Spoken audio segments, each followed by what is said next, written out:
Safi Kerman, merci de participer à cette interview. C'est un plaisir de vous avoir. Donc, on vous interviewe pour la chaîne Exitium Film, afin qu'on puisse donc parler de Kedara, de votre retour d'expérience et aussi de Blood Machine, un film très intéressant, dont on se demande quel sera ensuite l'avenir de vos projets. Donc, je vais laisser Logan vous poser la première question par rapport Un Kedara. à Kedara. Voilà. Ouais. Alors du coup, nous on se demandait, alors quand vous voyez le résultat de Kedara aujourd'hui, donc plus de 10 ans plus tard, et que vous voyez toutes les années passées sur ce projet, c'est quoi votre regard sur cette expérience? Faire un fan film, c'est un peu à double tranchant parce qu'évidemment, tu te chopes un peu évidemment la notoriété des vrais films, mais en même temps, tu peux rien en faire vu que tu as repris un univers, même si on a tout créé, nos personnages et tout ça, on a quand même repris une mythologie qui nous, voilà, extérieure. Donc c'est un peu le côté où tu te dis, putain, on a passé des années, parce qu'à la base, on devait juste, ça devait durer 6 mois, même pas 3 mois, pendant les vacances, ce petit film. Et on a passé plusieurs années, donc c'est démesuré. Voilà, mais sinon, évidemment, c'était toute l'expérience qu'on a pu y trouver, elle est énorme sur Kedara. C'est nos premières armes nous ont permis d'atteindre une certaine liberté, de pouvoir faire découvrir qu'on pouvait vraiment tout faire. Non, il y a eu un peu plusieurs phases, j'ai envie de dire. La première phase, effectivement, comme dit Savitri, c'était pour s'amuser. Enfin, après, il y a eu la phase où, bon, déjà, où il a fallu finir le film sur plusieurs années. Et après, il y a eu la phase assez rapide où on n'a pas renié le film, mais c'est vrai que même pendant qu'on le faisait, on avait l'impression d'avoir dépassé l'ambition de départ. Et il y a eu une période où, effectivement, Kedara, c'est pas quelque chose qu'on mettait en avant. Là, on accepte d'en parler maintenant. On n'a jamais assumé à cette époque, pendant une longue période, ce statut d'avoir fait un film de fan. D'ailleurs, ça n'existait pas du tout les fans de films à l'époque. Enfin, c'était pas quelque chose qui, le terme est un peu arrivé parallèlement pendant qu'on faisait ce film. D'ailleurs, ce qui est rigolo, c'est qu'aujourd'hui, quand le film est sorti, on s'est beaucoup fait critiquer là-dessus, justement, qu'on avait pris un peu nos aises sur plein de points. Mais ce qu'on trouve intéressant d'explorer un peu même si c'était limité de nouveaux territoires. Et aujourd'hui, quand le nouveau Matrix est sorti, il y a il y a une relecture de notre film en disant ah, finalement vous êtes plus proche de ce qu'a fait Lana Wachowski pour le nouveau. Sans dire qu'ils ont raison, mais en tout cas c'est rigolo d'avoir 10 ans après une lecture différente du projet. Puis après il y a eu la phase d'aujourd'hui où nous on revoit le film avec plaisir maintenant. Et ça nous amuse d'en parler. Parce qu'on voit le chemin parcouru, et effectivement, ce que disait Savitri, et ce qu'on en retient, c'est surtout une expérience géniale qui nous a formés à plein de niveaux et qui nous permet aujourd'hui d'appréhender le média d'une manière un peu peut-être différente et de pouvoir s'attaquer à des projets toujours ambitieux et pas avoir peur de s'y lancer et de penser que c'est possible de les faire. Et malgré que c'est un énorme brouillon avec 1 milliard de défauts, effectivement, il y a toujours ce côté comme on sait comment on l'a fait et le résultat, ouais, ça a été un travail complètement démesuré et monstrueux. Donc c'est un truc un peu fou, quoi, que je revois. Je me dis, putain, mais on était complètement tarés. Comment on a pu aller au bout de ce truc Mais ça correspond aussi à notre personnalité. C'est que malgré, même si on n'a pas les moyens et que sur ce quoi on s'est lancé, c'est un peu bancal, on a toujours cette envie d'aller au bout du truc, quoi. Kedara a été réalisé par vos propres moyens, ainsi qu'avec la disponibilité et la volonté de bénévoles pour faire le projet jusqu'au bout. Et Blood Machine a été réalisé grâce à un financement participatif, un système qui n'existait pas à l'époque de Kedara, ou alors qui du moins n'était pas très répandu. Donc si vous deviez refaire un nouveau long métrage de science-fiction aujourd'hui, quelle serait selon vous la meilleure méthode de production? Bah, on est en pleine réflexion justement par rapport à ça. Il y a plein de solutions, il y a plein de méthodes. C'est vrai que nous, on a jusqu'à aujourd'hui rien fait dans un circuit normalisé, on va dire. Même si Blood Machine, c'était entre les deux. On a effectivement eu en partie un financement de crowdfunding avec Kickstarter. On en a même fait deux. Mais il y a eu aussi le système qui s'est raccroché au film et qui a aussi mis de l'argent dans le film avec une plateforme américaine type Netflix qui s'appelle Shudder. Donc même si le film est parti sur quelque chose de hors système, il est progressivement rentré en partie dans le système, ce qui était le challenge en réalité. Parce que nous, avec Savitri, comme il disait, on fait des films qu'on qualifie de garage, parce que concrètement, on faisait des films dans notre garage. Et, mais on en a vu les limites. Et c'était plus le but. Parce que ça a forcément des limites techniques. On passe trop de temps à faire beaucoup de choses et l'artistique empathie. Enfin, c'est pas un truc. On sait qu'on est capable d'aller au bout de pas mal de challenges, mais le problème, c'est que ça prend trop de temps et on sait qu'on peut aller beaucoup plus loin si on utilise le système, on va dire, normalisé. Mais c'était le challenge et comme le film il est fini, on l'a réussi. Enfin, on l'a réussi. En tout cas, il existe. C'est que c'était possible, on a réussi notre coup. Et c'est ça qui est intéressant dans Blood Machine, c'est qu'on a réussi à faire cet équilibre. C'était vraiment le challenge. Si on caricature, on résume de manière très caricaturale, encore une fois, il y a le système américain. Si tu sors de la niche, va peut-être avoir une mainmise sur ton projet artistique plus que ce que tu voudrais, mais en même temps, tu auras plus d'argent. Et en France, c'est l'inverse. Donc, il n'y a pas de système parfait. Nous, c'est vrai qu'on a une grosse ambition artistique. Oui, je pense il faut trouver un moyen de trouver encore une fois cet équilibre. Nous, à chaque fois qu'on a commencé une œuvre, on ne savait pas trop comment les produire. Sur le papier, c'était pas vraiment possible. Mais comme on est toujours porté par une envie de créer quelque chose de nouveau et que ça soit le plus proche possible de notre ambition, ben, on explore. Basiquement, oui, et le problème, c'est l'argent, de toute façon. Voilà, Blood Machine, on avait un peu d'argent, on n'avait pas non plus, c'était pas faramineux, mais on avait une petite somme, et, on a mis 3 ans. Bon, on a quand même fait mieux que Kedara, mais on a quand même mis 3 ans.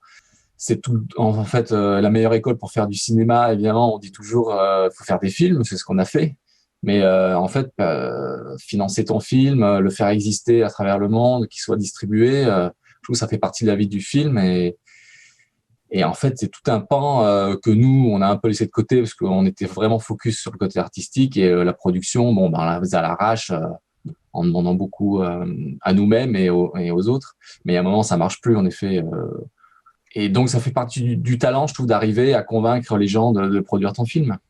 Quand le Kickstarter, c'était cool avec la communauté de montrer qu'il y avait une envie et tout ça. Mais après, le Kickstarter, c'est pas non plus des producteurs, c'est des gens passionnés qui ont envie de voir des imageries un peu nouvelles et différentes. Donc, voilà, mais après, le système de production, ça rentre vraiment dans une manière très spécifique. Il faut que ça soit rentable. Enfin, voilà, c'est un autre monde, quoi. Et les Kickstarter, voilà, en effet, il y a plein de manières de produire ton film. Donc ça, c'est une chance. Mais il y a quand même une grosse partie du talent du coup, on travaille sur ça, qui est d'arriver à créer son réseau, d'arriver à se faire financer. C'est pas quelque chose vraiment. En fait, c'est tout le boulot avant que ton film existe. C'est que ça, quoi. C'est tout ce challenge d'arriver à intéresser les gens, d'arriver à le produire.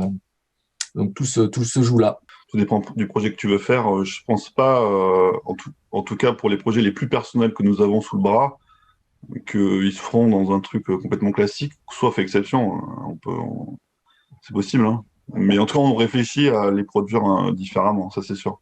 Mais il y a beaucoup de choses qui évoluent aujourd'hui, technologiquement parlant, qui permettent peut-être d'envisager des choses, d'expérimenter des choses différentes. C'est surtout que moins c'est classique, plus en fait t'es libre dans un sens. C'est pour ça aussi, c'est ça qui nous plaît. Évidemment, on aimerait être produit par les plus grandes boîtes de production, mais c'est vrai, comme disait Raph, il y a toujours ce côté, voilà, t'es un peu encagé, t'es un peu voilà, obligé de reformater même si je pense que c'est une fiction, parce que dans tous les cas, faire un film, c'est des contraintes de tous les côtés. Et même si nous, dans notre garage, Kedara, on avait des millions de contraintes. Et on n'a fait que couper, transformer le film à cause de nos propres contraintes. Donc, travailler avec une boîte de production, ça aura d'autres contraintes qui viendront de l'extérieur. Donc, on pourra haïr des gens. Mais en fait, ça sera le même problème. Toutes les manières de produire, il y aura des problèmes et des contraintes qui nous rendra fous. Donc, de toute façon, il n'y a pas de meilleur système. Mais voilà, le but, c'est quand même d'arriver à intéresser les gens sur notre projet, quoi. Ça, c'est sûr, c'est tout le nouveau talent qu'on doit développer, quoi. Le problème de Kickstarter, c'est qu'à la base, en tout cas, nous, c'est comme ça qu'on voit les choses. Si les gens sont là pour acheter des goodies, ils n'ont rien compris. Le but, c'est de faire le projet. Donc, tu as des goodies et des choses qu'on essaie de faire. J'aime pas même le mot goodie, c'est un peu péjoratif, hein, parce qu'on essaie toujours de faire des objets qui est le maximum de qualité par rapport à l'argent qu'on y met dedans et le temps qu'on y passe aussi. Mais le but est de faire le film, que le film existe. C'est ça le contrat qu'on passe avec les gens. La plupart le comprennent, hein. Tu as une certaine somme, mais tu dois soustraire l'argent que tu dépenses pour créer les objets, plus le pourcentage que prend Kickstarter, plus les taxes quand c'est des gens en France. Enfin, bon, bref. Il y a toute une infrastructure à créer qui n'est pas si évidente. Après, il y a des gens qui se comportent comme des clients, comme je disais, qui n'ont pas compris le truc. Alors, c'est toujours une minorité, mais qui te font suffisamment, qui t'embêtent suffisamment pour ralentir les trucs. Donc, c'est compliqué quand même, il faut gérer. Et que nous, il y a plus de 3000, je sais plus, en tout cas plus de 3000 personnes qui ont contribué.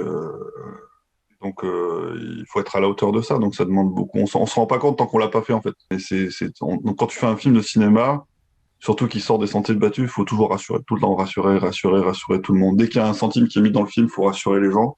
Et du coup, après, on a eu un financement américain qui a mis une certaine somme. Pour comprendre, c'est par rapport à l'ambition du projet, au final, on a eu un budget qui était ridicule par rapport à ce que c'était. C'est-à-dire que même rien que les effets spéciaux, en les baissant au minimum, si on avait dû les faire dans les règles de dollars, ça aurait coûté 5 fois le film. Donc, c'était pas possible sur le papier, ça marchait pas. Mais malgré tout, à un moment donné, un infographiste, que ça soit sur le Mandalorian ou sur Blood Machine, voilà, si tu le payes, pareil, tu payes, quoi. Et après, si tu as plus d'argent, ben, tu auras des gens qui passeront plus de temps, des gens qui seront peut-être plus qualifiés sur certaines tâches, etc. Et sans prétention ou quoi que ce soit, c'est vrai que nous, même si on n'est pas satisfait d'un truc ou quoi aux caisses, on est capable de le revoir nous-mêmes ou de le modifier, enfin, de mettre un peu la main à la pâte d'une manière ou d'une autre pour quand même arriver à nos fins. En tout cas, dans une production comme on l'a fait jusqu'à maintenant, c'est intéressant. Si on devait continuer dans ce genre de truc, c'est intéressant. On a défriché une méthode de faire qu'on peut reproduire et qu'on peut imaginer avec un peu plus d'argent, nous permettre d'accéder à des niveaux encore plus intéressants, quoi. Mais comment vous avez réussi à maintenir la motivation de l'équipe sur tant d'années alors que c'est basé sur du bénévolat? Bon, on n'a pas réussi. Au bout de 6 jours, ils sont barrés, hein. Ouais, sur Kedara, c'était. En fait, nous, au début, comme tous les gens qui font des films amateurs,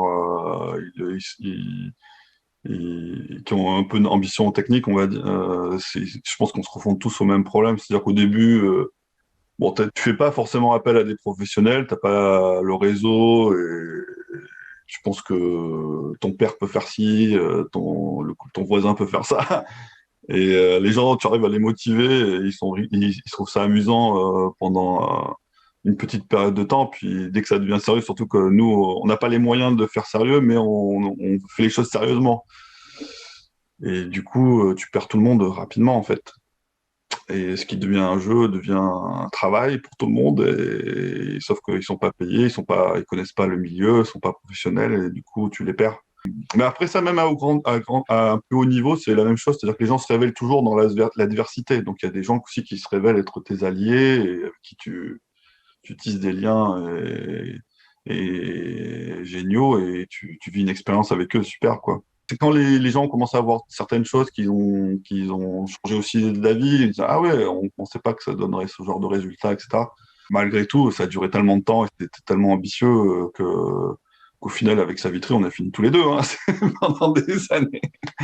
On refaisait venir les gens à certains moments et tout, mais bon, finalement, le gros de l'équipe, on va dire, c'était sur le tournage qui s'est passé en très peu de jours. Et après, nous, sur la post-production, on n'était que tous les deux, hein. Enfin, nous deux, on sait qu'on peut bosser comme des fous, gratos, parce qu'on est des gros cons. On sait qu'on peut le faire et tout. Mais le problème, c'est que tu peux pas travailler tout seul quand même.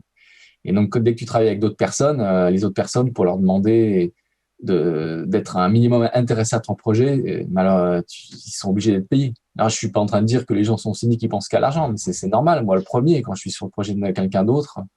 Donc, je pense que c'était possible quand t'es gamin, quand on était jeune.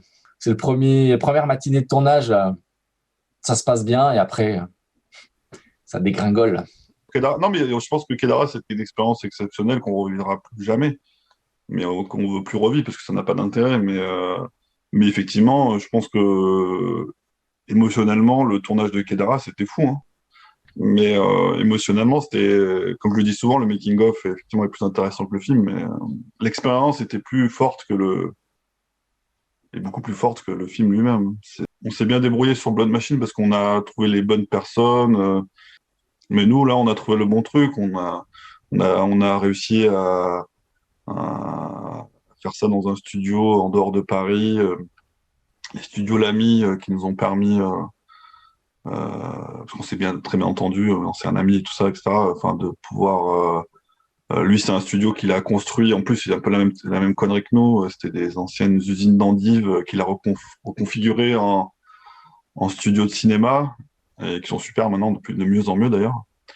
Mais bon, du coup, il nous a permis de récupérer tout ce qu'il y avait dans l'usine, tout ce qui est désosser des machines et tout, etc., pour construire nos décors. On a pu construire nos décors pendant longtemps sans, tu vois, que ça nous coûte un prix fou. Ouais, on a pu squatter 3-4 Voilà, on a mois. pu se connaître ce qu'on n'aurait jamais pu faire sur un studio parisien. Voilà. Ça. Donc, on a trouvé des combines et des façons de faire pour que ça fonctionne. Mais c'est ce que je veux dire sur Blood Machine, encore une fois, c'est entre les deux, hein, parce c'était très encadré, en fait, quand même, ce qui n'était pas du tout le cas dans Kedara. C'est pour ça que c'était exceptionnel et c'était un peu un truc sauvage dans Kedara. Les gens auraient pu mourir. Bon, on a besoin de construire ses décors, donc on a besoin de temps, donc faut pas que le studio nous coûte chaque jour tant, etc. Mais tout était réfléchi pour que ça rentre dans une production finalement normale. Donc fallait pas refaire Kedara, quoi. C'était le but. Et pour revenir du coup sur Blood Machine, est-ce que vous avez perçu des différences entre la réception au Canada, aux États-Unis, par rapport à la réception du film en France? Bon, on a eu une bonne réception un peu partout, en fait, ce qui est cool. Alors j'aime bien je trouvais que la sortie française, il a eu la chance de sortir au cinéma, le film était intéressante parce qu'il y avait le making-of aussi. Pour faire l'analogie avec Kedara, l'aventure du film et sa production un peu singulière et aussi, et c'est intéressant de les mettre en parallèle. La première sortie, on va dire professionnelle entre guillemets, c'était la plateforme type Netflix, donc Shudder aux États-Unis. Donc c'est intéressant, c'était notre premier public, hein, en fait, à la base. Moi, ils ont été super d'ailleurs. Mais on se rend pas compte à quel point on est européen finalement. Et ils ont apprécié ça, mais ils disaient ouais, nous, enfin, on n'aurait pas abordé ça. Ce côté un peu très métal hurlant finalement, sans complexe, sans prétention, mais avec une forme de maturité à ce niveau-là. C'est-à-dire que nous, ça n'a jamais été d'ailleurs le côté sexuel, c'est parenthèse, mais qui est pas du tout gratuit dans le film et qui a il y a une vraie réflexion et qui sert notre propos. D'oser faire un film plus adulte, toujours dans cette catégorie-là, ouais, ça a été apprécié dans ce sens-là. C'est où les gens adorent, genre, wow, on n'a jamais vu ça, ou mais qu'est-ce que vous foutez de notre gueule. Mais on savait parce que il a été aussi produit dans ce sens-là. C'est-à-dire qu'on l'a pas dit ça, mais bon, peut-être les gens le savent. On a fait un clip qui s'appelait Turbo Killer avec l'artiste Carpenter Brut, et on a défriché un univers qu'on trouvait intéressant, qu'on voulait développer. Et ça s'est toujours fait en parallèle d'une idée de production, une idée artistique, c'est-à-dire artistiquement, on a créé cet univers. Au niveau de la production, on a fait ça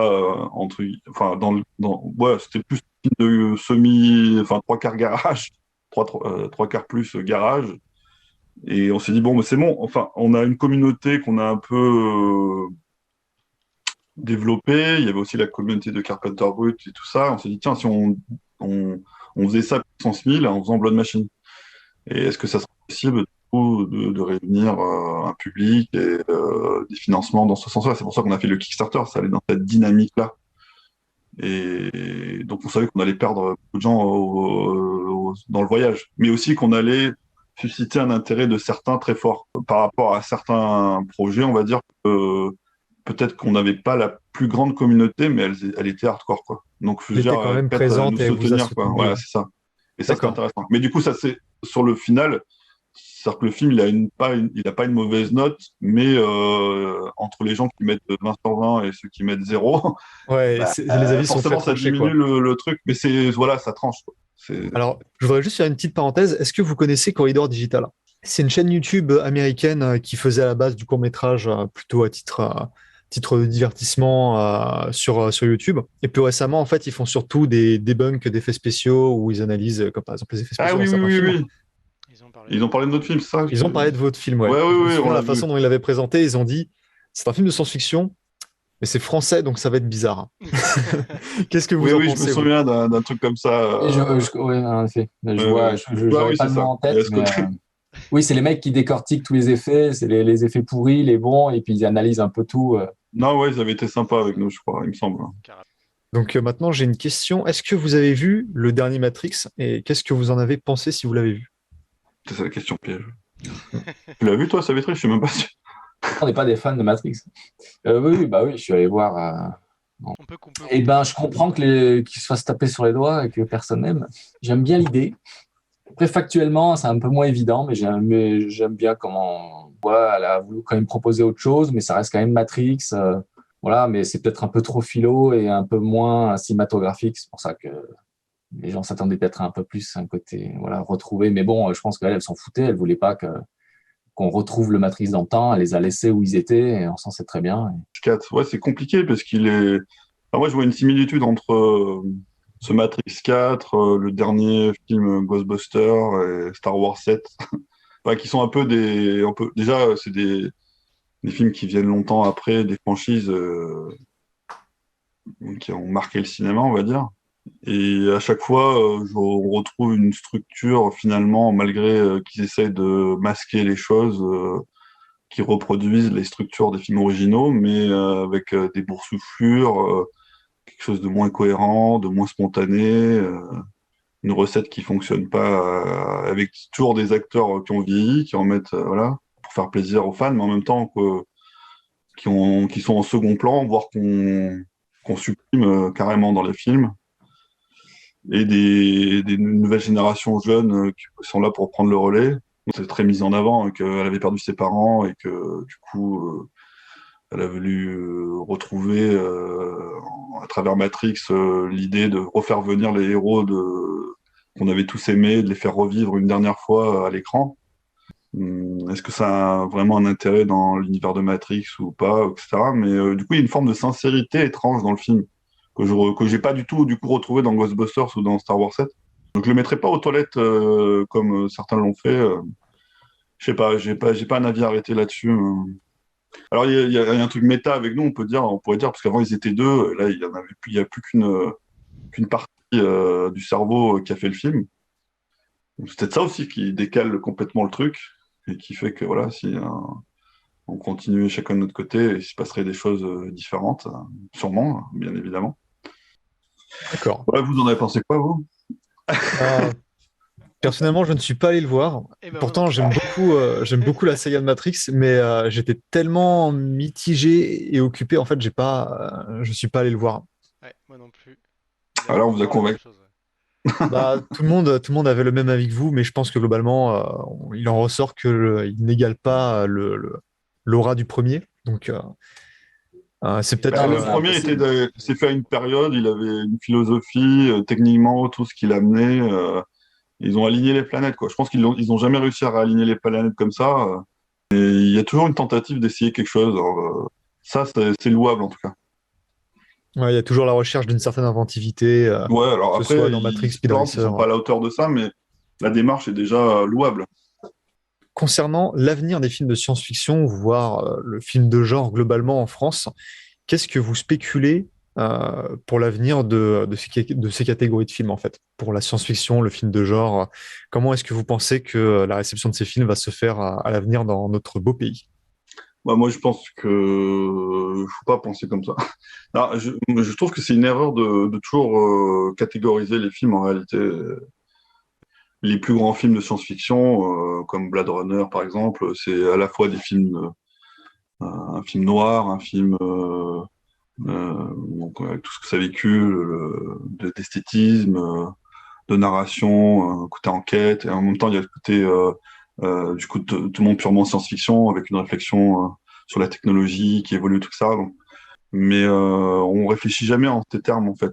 C'est toujours une réflexion, enfin une approche artistique finalement assez pure du truc, c'est-à-dire que on a un sentiment par rapport à notre société, à des choses qu'on observe, à une émotion qu'on a, et on essaie de le retranscrire. Alors ça passe par la science-fiction, parce que ça nous permet de faire... c'est un outil, en fait. Mais on se dit pas, on va faire un film de science-fiction, on s'en fout, en fait. Donc je pense qu'il faut pas du tout penser en ces termes-là et catégoriser les films. On les catégorise, c'est plus en termes de production, finalement, parce que c'est des films qui coûtent cher et qui sont difficiles à faire. Et du coup, on veut plaire à un plus large public, et c'est ça le problème aujourd'hui. Et donc nous, on essaie de réfléchir aussi comment faire les films moins chers et qui justement ne soient pas juste des produits marketing pour plaire à un plus large public possible. On dit toujours qu'on fait un peu des films des années 80 en termes d'esthétisme, mais il y a aussi cette volonté de retrouver un peu cette essence des réalisateurs qui étaient à l'époque des Steven Spielberg, même s'il est plus connu, mais qui en tout cas faisaient des films à la fois d'auteur et en même temps qui ont créé l'idée du blockbuster. Est-ce qu'aujourd'hui, dans les blockbusters qui sortent aujourd'hui, il y a autant cette âme et cette notion d'auteur qu'il y avait à l'époque, je suis pas sûr. C'est bien d'essayer de retrouver ça. Et peut-être l'avenir, il est là-dedans. C'est d'essayer de faire des films intègres et pas forcément réfléchir en termes de oui. Venir en France, c'était Luc Besson avec Valérian pour la SF, et sinon on n'avait rien, quoi. Donc le film de genre en France, c'est plus des films d'horreur qui coûtent pas très cher, en effet. Mais nous, c'est pas du tout ce qui nous intéresse. Donc entre l'extrême Luc Besson et faire du film de genre cliché, enfin cliché dans son genre, bloqué dans son genre, la SF, en fait, c'est très compliqué, surtout en France. De toute façon, après, si tu vas aux États-Unis, c'est aussi l'extrême. Mais dans tous les cas, la science-fiction, ça reste compliqué. Il faut créer un univers entièrement digitalisé, tout ça. Donc, ça coûte de l'argent dans tous les cas. Donc, nous, on est dans un domaine compliqué. Et évidemment, les producteurs, ils adorent vous caser dans un genre. Et nous, on aime mélanger les genres. Donc, ça ne m'intéresse pas juste de montrer des vaisseaux qui volent. Mais en même temps, je trouve que les frontières commencent, même pour la France, commencent à éclater. Tout se virtualise. Les plateformes et tout ça, comme on en parlait au début, il y a des millions de manières maintenant de produire tes films. Et donc, tu peux, je pense, prendre plus de risques, ou tu sais que tes films ils vont s'ouvrir à l'international dans tous les cas. Donc, le monde change. Il y a des nouvelles manières de pouvoir quand même exister. Donc l'ASF en France, je pense que c'est pas encore près d'arriver. Luc Besson, c'est cool ce qu'il a fait, mais il s'est saboté lui-même, c'est dommage, quoi. Mais le genre restera, je pense, dans les films cantonnés, un peu aspect thriller, horreur, épouvante. Voilà, parce que ça reste moins cher à faire. Une symbolique méta dans Kedara, c'est-à-dire que on a toujours aimé, comme le titre qui apparaît au début du film, et le but de notre personnage principal, c'était de rentrer dans la matrice, mais de la faire bugger et potentiellement de la modifier de l'intérieur. Donc, on ne sait pas de quoi sera fait l'avenir, mais c'est aussi l'envie de... nous, voilà, on appelle les gens, les artistes, à se relever. Et je pense qu'il y a quand même encore un peu d'humanité dans ce métier, et que si tu as un projet qui peut susciter de l'intérêt et tout, etc., il y aura toujours quand même des gens qui t'aideront à le promouvoir. Mais peut-être qu'il faut un peu s'écarter du fait qu'on veut toujours essayer d'avoir une réflexion de mettre les choses dans un tiroir, de les classifier, de les formater pour qu'on espère. Enfin, il faut croire aussi un peu à la force. Moi, je crois vraiment en la force artistique d'un projet. Et les plus grands films, ceux qui ont le plus rapporté potentiellement, c'est les films qui avaient quand même quelque chose à l'intérieur.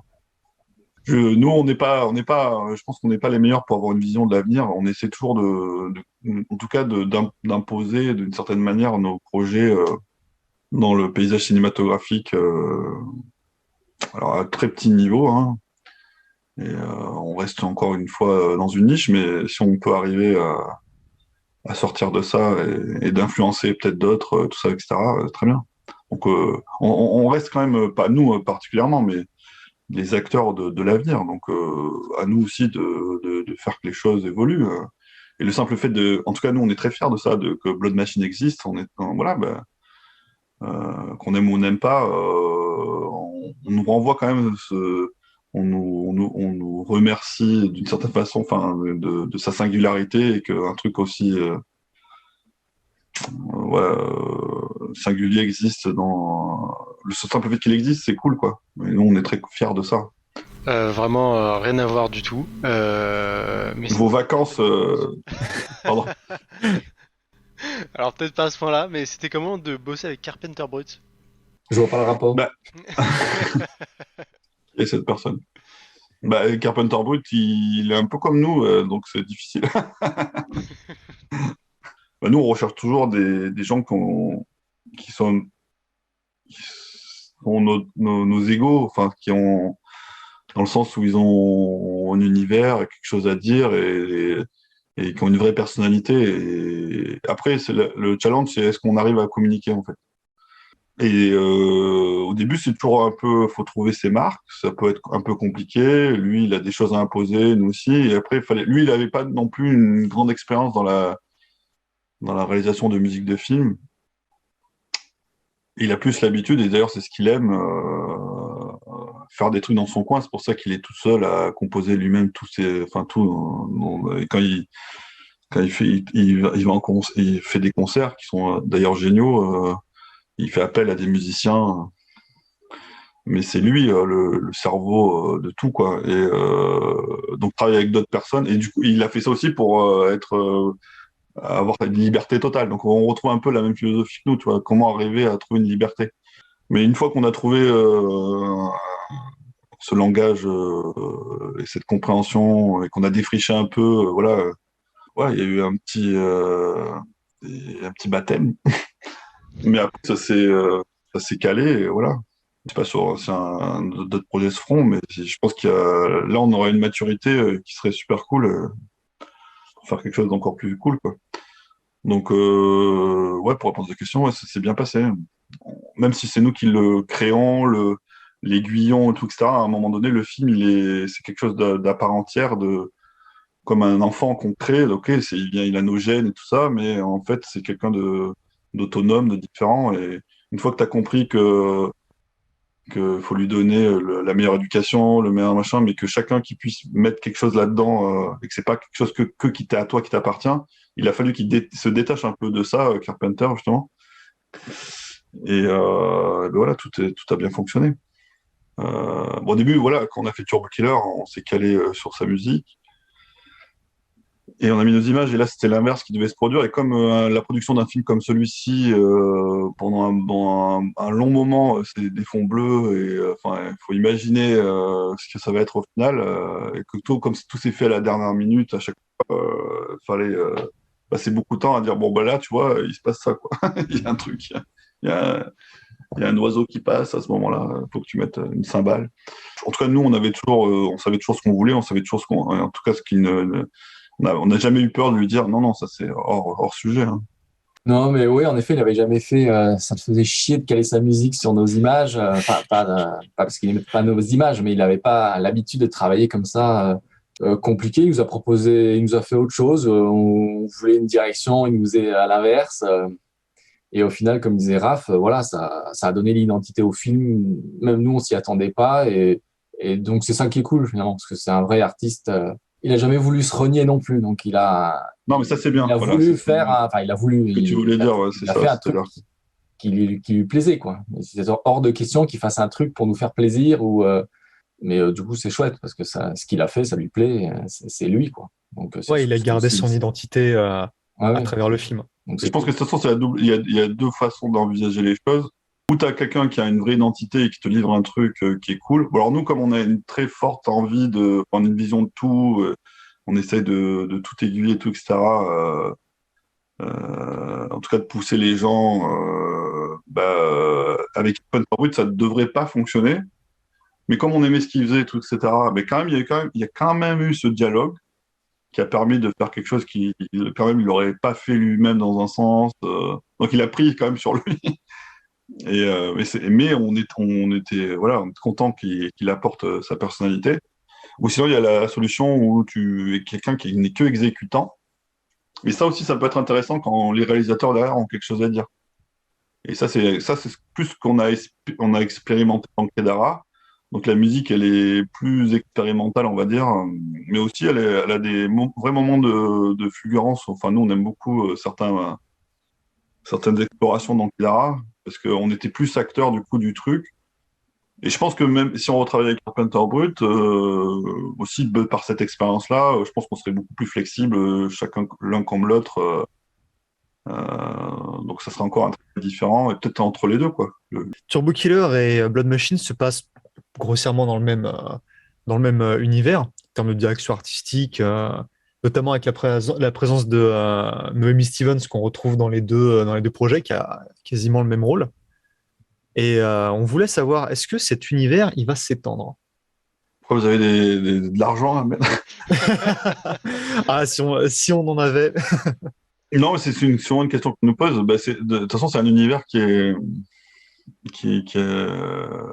clairement qu'on peut développer presque à l'infini. Mais c'est de manière frontale, c'est pas un univers qu'on veut développer tout de suite. Il y a moyen de le faire. C'est pas notre ambition dans un premier temps. Après, Turbo Killer et Blood Machine, c'est parce qu'on essaie toujours de faire des projets fous qu'on n'arrive pas forcément à, voilà, que c'est difficile à produire. Et on va dire que Turbo Killer et Blood Machine, c'est des accidents. C'est-à-dire que ça reste vivant, toutes nos œuvres restent enfin, interagissent entre elles. Donc on met un peu de ce qu'on avait envie à côté. Mais c'est un peu comme quand, sans comparer bien sûr, mais quand Stanley Kubrick veut faire Napoléon, il fait finalement Barry Lyndon. Mais est-ce qu'il n'a pas fait son Napoléon dans Barry Lyndon? Enfin, donc tout ça reste lié et organique et vivant. Mais on a quand même envie de revenir sur notre Napoléon, quoi. C'est à la fois nous et pas nous. On s'est quand même aussi greffé à l'univers un peu hard metal, gothico de Carpenter. Et ça, c'était pas forcément nous à la base. La religion, le corps, tout ça, on s'est fait plaisir, mais on l'aurait pas traité comme ça. Donc nos univers à nous, donc ça l'est devenu du coup. Enfin, on a envie de décliner. On sait que tous les deux avec Raph, que nos univers sont quand même différents. On est encore dans l'exercice de style, on va dire. Donc on essaie de mettre beaucoup de nous et voilà, de transcender l'univers en tout cas de s'immiscer dans l'univers et d'exister vraiment à l'intérieur de cet univers, ce qui je pense fait que c'est intéressant, mais on aimerait effectivement à un moment donné faire quelque chose de complètement avec une démarche qui vient complètement de nous. Dans la limite de ce dont vous voulez et pouvez parler, ce serait quoi du coup vos projets futurs et est-ce qu'ils seront aussi ambitieux que l'a été Blood Machine? Malheureusement, encore plus. Ouais, ben non, mais oui, c'est toujours compliqué de parler du futur, parce que même nous, c'est comme dit Yoda, c'est en perpétuel mouvement. Mais ouais, on essaye en tout cas de continuer dans ce sillon, de toujours aller plus loin, quoi. On a essayé de faire des choses simples pour rassurer. Alors, on n'arrive pas à faire simple finalement.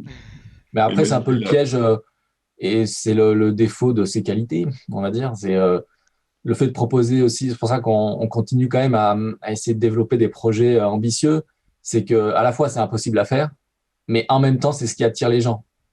Donc, c'est pour ça qu'on a quand même envie de traiter, de développer des projets qui sont a priori impossibles à faire, mais en fait, qui font rêver tout le monde et on n'en voit pas souvent. Donc, et comme on vient quand même de là, on montre quelque chose de concret et on se dit ça reste quand même un peu jouable. Et ça rend les choses faisables, c'est que ça fait briller les yeux des gens et il y a encore un peu des gens qui ont envie de faire des choses un peu atypiques. Donc, je pense que ça c'est un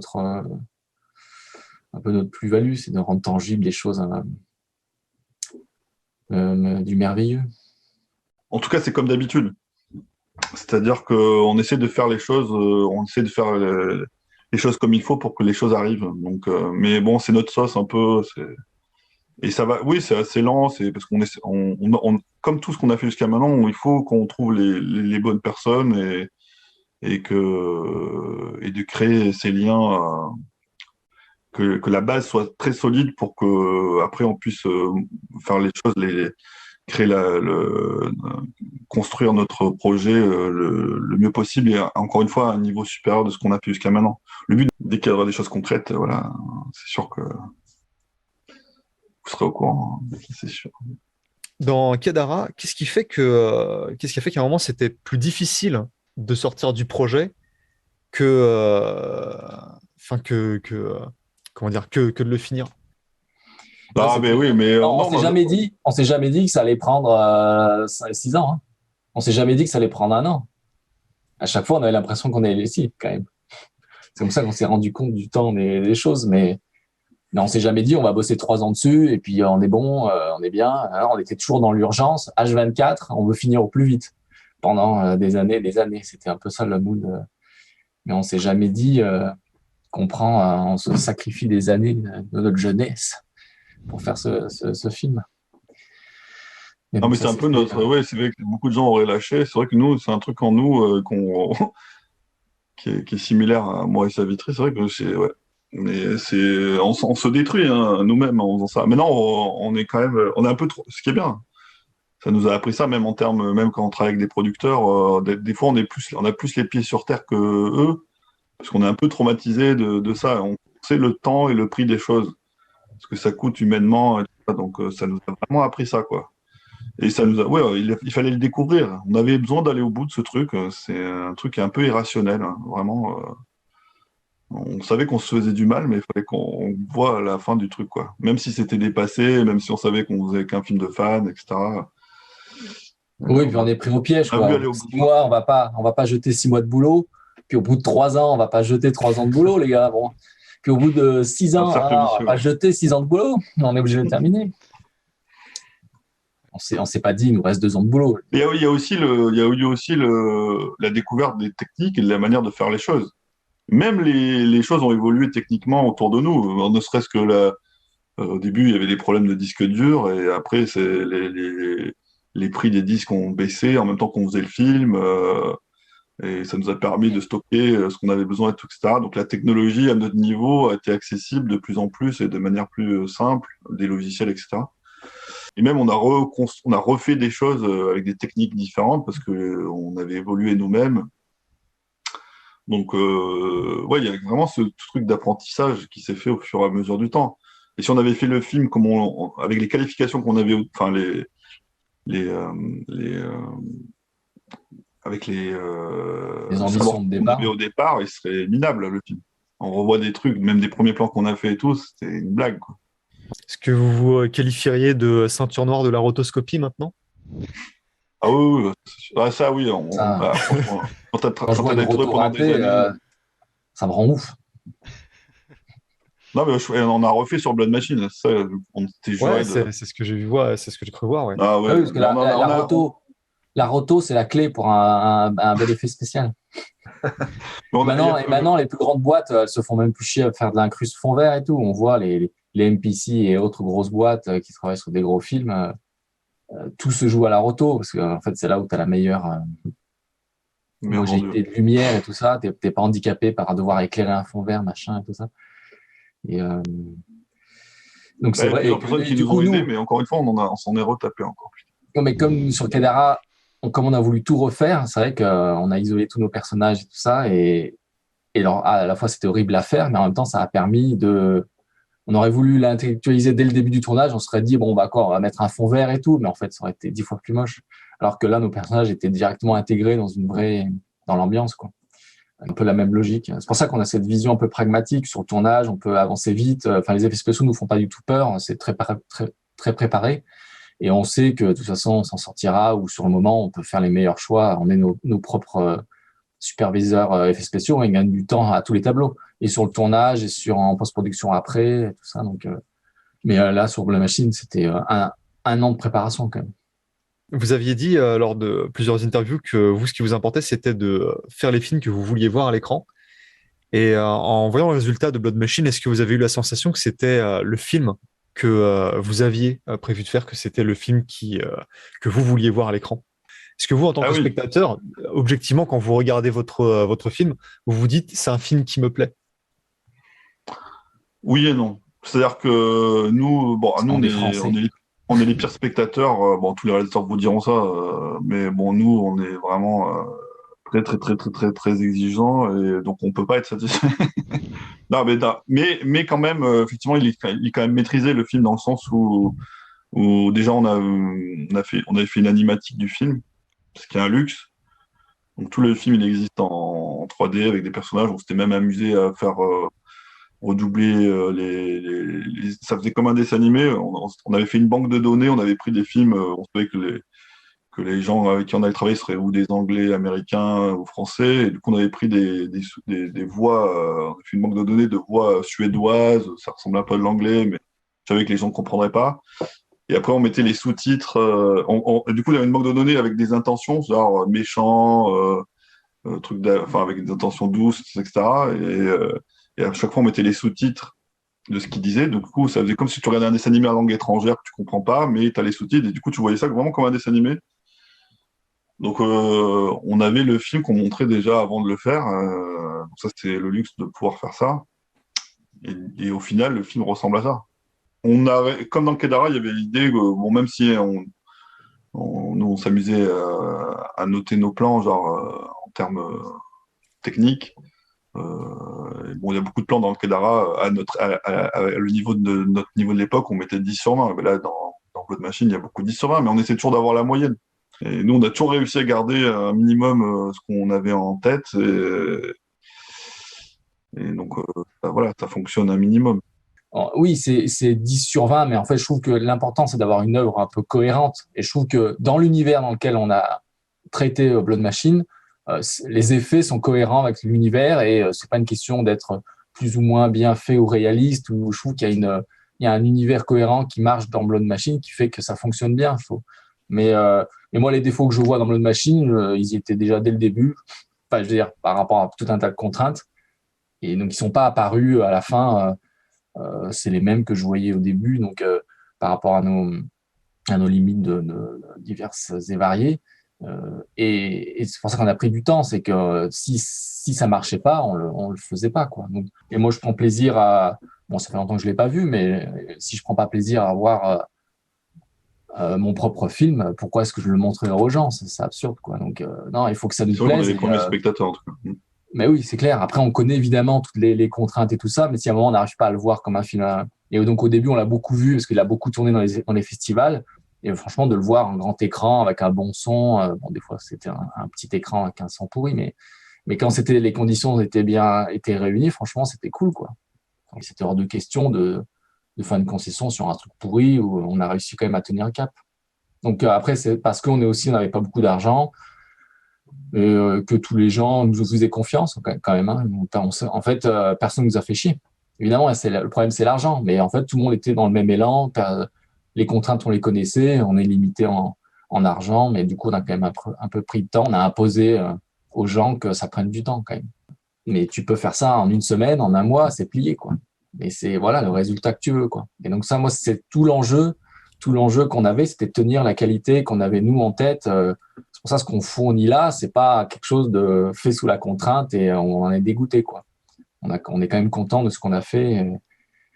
Voilà, c'est comme la musique, c'est autre chose et on est très content de la musique, mais c'est autre chose. Mais donc, mais on en est content. Donc c'est ça qui est le plus important, c'est que l'œuvre fonctionne et que c'est cohérent et qu'on n'a pas honte de le proposer. Donc 15 sur 20. 15 sur 20. 13. J'en ai encore quelques-unes dans ce cas. Est-ce que vous savez comment le film a été reçu sur la plateforme Shudder? Est-ce qu'il y a un système de... Parce que nous, on ne connaît pas Shudder, c'est pas en France. Est-ce qu'il y a un système de notation? Est-ce qu'il y a un système de nombre de vues par audience sur lequel vous avez des visibilités? Non, c'est pas, on n'a pas d'informations. Ça a planté un peu leur serveur au début quand il est sorti le film. Non, je sais qu'il a cartonné au début, mais il y avait aussi c'était le début de la pandémie, tout ça, donc tout ce qui était plateforme.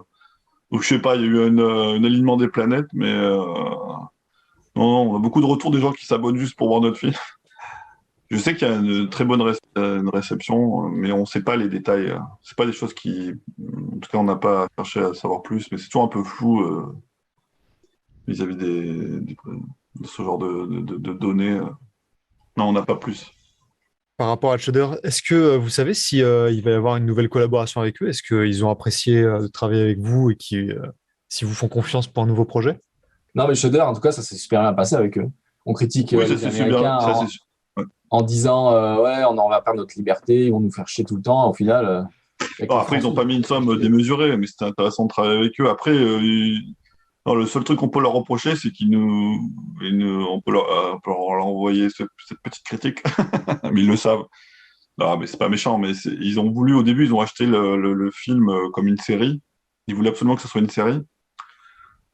Donc, ils voulaient couper le film en trois. Alors ça, c'est intéressant de savoir ce genre de choses parce que c'est souvent, encore une fois, dans la production d'un film, faut savoir être flexible et voir ce que certains compromis peuvent apporter. Et bon, faut pas que ça soit des contresens où tu renies complètement ton truc. Mais nous, on voyait bien que notre film, il avait une forme de trois parties. Donc, il y avait moyen de le diviser en trois. Mais ce qui a quand même alourdi un peu la narration, ce qui n'était pas prévu. Et, oui, le film a été pensé à la base comme un seul bloc. Bon, bref, ils nous ont vraiment. Ils voulaient, ouais, c'était vraiment le truc qu'ils voulaient au départ. Et c'était, voilà. Donc, on a accepté ça. Et à la fin, quand on a fini le film, ils ont dit, ah non, finalement, c'est mieux de le faire en une seule partie, ça marche comme ça. Bon, ils se rendaient bien compte du truc, mais bon, c'était trop tard, parce du coup, fallait refaire des CP, tout ça. Bon, c'était compliqué. Enfin, nous, comme on était hyper ric-rac à tous les niveaux en termes d'argent, bah, ça s'est pas fait, en tout cas, bon. Et au final, beaucoup de critiques, c'était, aux États-Unis, c'était ça. Mais pourquoi le film, il est coupé en trois? Faut pas avoir peur de faire ce genre de choses, dans le sens où le but, c'est que le film existe. En plus, le film existe comme nous, on le veut, et comme on l'a pensé, d'une certaine façon. Après, voilà, non, ça devient un truc marketing, le director's cut. Bon, c'est pas exactement ça, mais il y a moyen, à un moment donné, que ta version existe, et c'est ça qui est important. Mais depuis que le cinéma existe, hein, je me souviens, j'étais pas né, mais Marcel Pagnol, quand il a sorti tel ou tel, il me semble, son Manon des Sourds, il a accepté de faire une version pour la. Bon, bref, parce qu'il avait des financements différents, il faut pas avoir peur de ça. Encore une fois, la matérialité d'un film est tellement lourde, surtout sur ce genre de film, qu'il faut aussi, à un moment donné, avoir les pieds sur terre et accepter un certain nombre de contraintes et qui vont pas jusqu'à renier ton œuvre, mais enfin, que tu dénatures complètement ton œuvre, mais faut pas avoir peur de faire ce genre de choses, sinon tu fais rien, quoi. J'ai trois dernières questions. C'est quoi le dernier bon film de SF que vous avez vu au cinéma? Alien 1? Waouh. Ouais, ça, c'est vraiment la question piège. De bons films, oui, Non, dis pas celui-là, dis pas celui-là. Dune, quand même. Non, non, non. Ah, ouais. Bah, si, Coupé. non, mais là, on parle pas du chef-d'œuvre ultime qui va révolutionner. Si, en bonne SF, quand même, c'était cool de voir Dune, quand même. Après, on peut en débattre 10 heures, des heures, mais Bah, là, vas-y, on en débat, là. mais non, mais par rapport à voilà, par rapport à ce qui sort, quand même, c'est quand même intéressant. La même, voilà. Nous, on est, encore une fois, c'est prétentieux de les critiquer en négatif à notre niveau. C'est pas on retrouve pas la même force que certains réalisateurs qu'on aimait encore une fois, les années 80, 90, 70. Moi, j'ai bien aimé une série française qu'on pourrait dire de science-fiction. Moi, j'ai commencé la saison 2, c'était peut-être un peu moins bien, mais j'ai bien aimé en tout cas, la première saison d'OVNI, avec Melville Poupeau était vraiment sympa. Et en tout cas, en termes de style de mise en scène, il n'y avait rien à envier aux séries américaines. Ouais, et il y a ce côté français à l'intérieur, puis une ambition. Non, c'est pas mal fait. J'ai trouvé ça intéressant. Bah, si on parle pas de genre ou de SF, en France, on fait des trucs sympas. Hein. Alors, est-ce que on peut parler un tout petit peu de ce teaser qui avait été fait Ickerman? Pas Ouais, vraiment non, une mais c'est bande un démo, proof of concept. En fait, c'est un projet qu'on a développé. Et bon, voilà, encore une fois, qui est des trucs très ambitieux et qui sont difficiles à produire. Donc, on a décidé, oui, de montrer, parce que souvent, quand tu lis nos scripts, on se dit, mais c'est impossible. Du coup, on s'était dit, bah, sur une minute, on va montrer à quoi pourrait avoir le film, aurait quelle gueule. Après Kedara, on avait développé plusieurs projets de script et donc on avait écrit Hackerman et on avait développé tout un univers visuel d'illustration. On a fait un bouquin sur, enfin voilà, comme on fait à chaque fois, on prépare énormément de choses sans que personne nous demande rien, évidemment. Et donc ce bouquin, il nous a permis quand même de rencontrer pas mal de gens. Tout le monde était voilà, ça accrochait quand même pas mal, mais c'était encore pas assez. Donc au final, on fait quand même ce thriller-là, et c'est un peu le problème problème Jodorowsky, quoi. Il prépare, il fait un bouquin de fou sur son Dune, hallucinant, puis au final, ça aboutit à rien. Et nous, on était un peu dans cette dynamique-là. Donc, on a fait ce bouquin d'illustration, on a fait ce trailer et tout. Alors après, ça a permis peut-être Blood Machine de faire ça. Donc, d'ailleurs, c'est le cas. C'était parce que justement, en attendant de faire Ackerman, qu'on a fait Blood Machine, mais on va se contenter de... En tout cas, jusqu'à maintenant, malheureusement, tous les films qu'on a fait, on les a fait en force. C'est-à-dire qu'on s'est dit, voilà, bon, ok, c'est difficile, tout le monde est frileux, donc on le fait. Et au fur et à mesure, les choses, comme on est dans le concret, les choses se construisent et au final, on met une brique, à la fin il y a une maison et puis des gens se greffent au truc et après il existe même dans le système et tout ça. Donc c'est très bien. Mais par rapport au projet qu'on a aujourd'hui, il faut que dès la base, il y ait des intérêts autres. Sinon je pense que oui, on en a pour 10 ans encore. Donc on va quand même essayer de faire les choses différemment. On revient sur ce qu'on disait au début, quoi. Donc, on va passer à la dernière question. Dans notre communauté, il y a beaucoup de jeunes créateurs, que ce soit des futurs vidéastes, des futurs écrivains peut-être. Enfin, en tout cas, ce sont des gens qui s'intéressent du coup à plein d'activités créatives. Donc, est-ce que vous auriez un conseil à donner aux jeunes cinéastes ambitieux qui seraient aussi ambitieux que vous? Je réponds souvent que nous, on n'est pas un exemple à suivre, parce que c'est vrai que, comme on l'a dit, tout ce qu'on a dit depuis le début, il y a une singularité qui fait que c'est notre histoire particulière. Ne passez pas plusieurs années à faire un film comme nous on l'a fait sur Kedara. On aurait fait quelque chose de contenu, de 10 minutes, qui a un format qui fonctionne dans les festivals. C'est bien d'avoir une réflexion de production dès la base et de voir comment tu vas après pouvoir distribuer les choses. Mais aussi, ça c'est vrai, se laisser porter aussi par quelque chose, revenir un peu à l'essence des choses, pas vouloir faire forcément du cinéma pour faire du cinéma. Je trouve qu'un peu le défaut qu'on retrouve dans beaucoup de films aujourd'hui est peut-être poussé par les producteurs, mais c'est plus un cinéma de cinéphile qu'un cinéma de cinéaste. Et à la base, ouais, quand tu fais un film, c'est que tu as quelque chose à raconter, un point de vue. Donc, gardez un peu la foi en ce que vous voulez raconter et après, peut-être que les moyens, vous les trouverez en gardant justement cette ligne. Il n'y a pas de recette miracle. On va pas te dire faites ça. Il n'y a pas d'école, il y a pas de recette pour y arriver. C'est ça qui est compliqué, surtout quand tu veux faire des projets ambitieux, très visuels et tout ça. Le cinéma, c'est vraiment très lié à l'argent. Mais je vois il y a trois choses pour le cinéma. Il y a vraiment le côté auteur-artiste, le côté artisan et après le côté production. Et en fait, tu es obligé de mélanger les trois. Et nous, ce qui nous a sauvé un peu, c'était qu'on mélangeait un peu le côté artiste et artisan. Donc, c'est-à-dire on avait les outils qui nous permettaient d'être indépendants et de pouvoir rendre concret les choses, quoi. Donc, on n'avait pas la force de production, mais on était à la fois arty, donc on donnait du sens à nos outils et on connaissait nos outils. Et c'est ce qui fait que si tu connais pas des outils, c'est sûr que c'est compliqué de pouvoir faire des choses ambitieuses parce que tu pourras rien faire concrètement. Donc, je pense que c'est quand même important de connaître les outils et après de leur donner un sens. Voilà, si tu as des velléités d'artistes ou d'auteurs, voilà. Mais après, il y a la troisième section, c'est la production et ça non plus, tu peux pas le négliger. Nous, on l'a trop négligé, l'argent s'en foutait. Le but, c'était de tout faire pour arriver à ce qu'on voulait faire.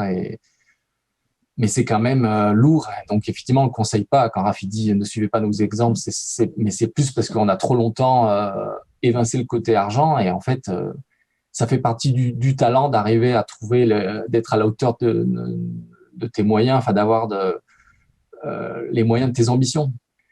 Encore une fois, je parle pour des projets ambitieux et artistiques, ça dépend de ton univers, mais dans tous les cas, tu auras quand même besoin de l'argent. Si tu veux faire comme Mandico, par exemple, lui, il fait que des effets spéciaux en direct sans effets numériques. Donc, ces films, ils coûtent pas cher, mais ça coûte quand même de l'argent. Faire des effets en vrai, nous, si on pouvait, on ferait que du vrai. Et en fait, le vrai, quand même, coûte cher. Donc, quand on parle des effets numériques, ça coûte cher, mais en fait, nous, on les a fait parce que, en fait, par rapport au réel, c'est ce qui nous était le moins cher, le numérique. Mais nous, nos prochains films, on espère avoir de plus en plus de réalité, mais la réalité, en fait, coûte énormément cher. Donc, il faut arriver à lier un peu ces trois éléments, je trouve.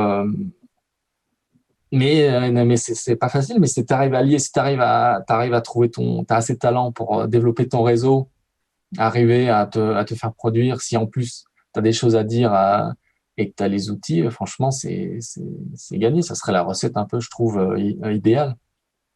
Et au final, il y aura toujours un résultat, quoi. Donc, c'est pas le résultat qui compte, mais c'est l'expérience. Bon, voilà. Encore des grandes phrases, mais c'est vrai, c'est totalement vrai, quoi. Mais complètement en aparté, avec Logan, du coup, ça fait depuis, je sais pas, depuis qu'on a une première caméra qu'on fait de la vidéo. Et on a été personnellement très inspiré par le Visiteur du futur. Je ne sais pas si vous connaissez, enfin, qui avait un peu Mm. prouvé qu'avec juste une caméra et C'était des un peu acteurs. la même période que nous. Ouais, Moi, c'est je ça. sais qu'on avait été. Et lui, il a suivi une voie.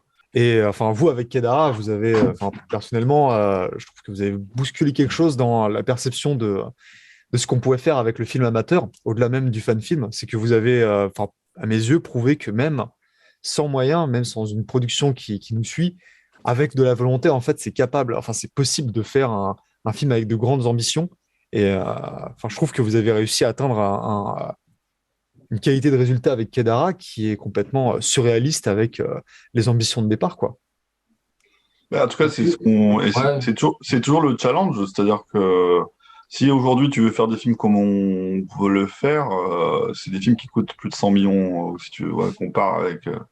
Mais on sait qu'on n'aura pas ça. En tout cas, si on a ça, c'est qu'il y a un problème. Enfin, c'est que du coup, il y a un gros studio. Donc le but, ça va toujours être la même chose, hein. C'est-à-dire que faire un film vraiment, là, pour le coup, comme on disait, les jeux vidéo à l'époque, pendant longtemps, enfin, moi, je suis un vieux gamer, mais on dit, ouais, putain, on rêvait d'avoir l'arcade à la maison, et puis maintenant, voilà, on dépasse. Et nous, on va dire qu'avec Kedara, on croyait qu'on avait l'arcade à la maison, mais non, c'était encore la Super Nintendo. Et, ok, il y avait Street Fighter 2 qui était pas mal, mais c'était pas encore ça. Et puis maintenant, ouais, le but, c'est de faire vraiment ça, quoi, d'égaler ça, mais pas au coût d'une borne d'arcade. Donc, ça reste encore un challenge, mais c'est notre ambition. Toi, pour essayer de toujours garder cette vision artistique mais quand même rivaliser, être sur le même terrain de combat que les gros films, mais sans les faire de la même manière. Là, c'est notre idée. On ne sait pas du tout si on va réussir, mais jusqu'à maintenant, on a toujours réussi dans cette logique-là, à des niveaux différents. Est-ce que le palier supplémentaire, ça va fonctionner encore dans ce sens? On verra. Enfin, nous, notre atout, c'était vraiment d'avoir les outils et c'est ce qui nous a vraiment libérés, quoi. On voit clairement la différence. Donc, au-delà, après, maintenant, de savoir comment ça fonctionne et d'avoir une vision un peu précise sur la manière dont se font les choses et tout ça, mais de connaître et de savoir utiliser vraiment tes propres outils et de mettre la main dans le cambouis, ça change tout, en fait. C'est vraiment, c'est ce qui permet vraiment de donner corps. Et nous, les producteurs, ils nous ont suivis aussi. Et Raph, ils étaient aussi tout à l'heure que Blood Machine, ça a pris 2 ans, mais pas 2 ans à temps plein à payer tout le monde. Il y a des périodes où il y avait plus d'argent. Donc, le film, mais nous deux, on continue de bosser dessus. Donc, en fait, ça rassurait aussi les gens. Bon, c'était de l'exploitation, mais bon, on s'auto-exploitait. Mais même si du coup la production s'arrêtait, il y avait plus d'argent, plus personne ne pouvait bosser dessus. Nous, on continuait de faire avancer le film, on travaillait dessus. Et en fait, ça change tout. C'est quand même une force non négligeable qu'on a. Et donc, on n'a pas d'argent, mais on a quand même cet atout-là qui fait qu'on a pu réussir à faire ces projets improbables qui n'auraient jamais été produits. C'était la seule condition. Et bah, merci beaucoup d'avoir répondu à toutes nos questions. Merci à Et vous, c'est puis, toujours intéressant, hein, d'échanger. Ouais, très bien. Merci à la communauté. Bah, merci à vous encore une fois. Et puis, Merci à vous. Merci à vous. excellente continuation, beaucoup Ouais. de courage et je vous Bah, souhaite vous de aussi même, hein. beaucoup de réussite pour vos futurs projets. Merci également. Merci. Ouais, Et puis, bah, je vous souhaite un excellent week-end. Ouais, ouais, bah, pareil, Vous aussi. on reste connecté. avec plaisir. On reste en contact. Merci Ouais, beaucoup. voilà, c'est ça. Bye. Bye.